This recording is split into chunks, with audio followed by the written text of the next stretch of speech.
যবে থেকে মানুষ পৃথিবীতে বাস করতে শুরু করেছে, মানুষ কিন্তু এই প্রকৃতির সাথে বোঝাপড়া করেই এখনও টিকে আছে।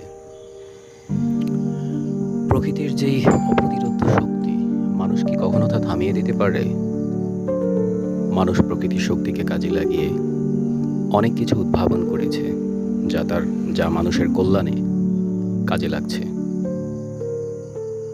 আপনি কি ভাবতে পারেন একটি সাইক্লোন প্রায় 10,000 নিউক্লিয়ার বোমার সমান ক্ষমতা সম্পন্ন হতে পারে, কিংবা একটি ভূমিকম্প যা কয়েক হাজার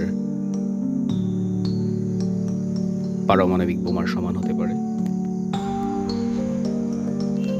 মানুষকে প্রকৃতির সাথে যুদ্ধ করেই টিকে থাকতে হবে যতদিন মানুষ বেঁচে থাকবে। প্রকৃতির শক্তিকে কখনো ছোট করে দেখতে নেই, যেহেতু আমরা প্রকৃতিকে কখনোই বশে আনতে পারবো না। আমাদের এটা এখনই বুঝতে হবে। দেরি না করে আমরা বরং প্রকৃতিকে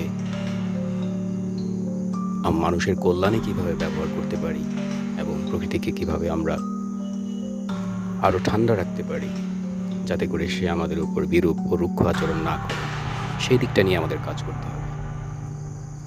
যতটা মানুষের পক্ষে করা সম্ভব ততটা মানুষ করে যাবে, এটাই আমাদের প্রত্যাশা।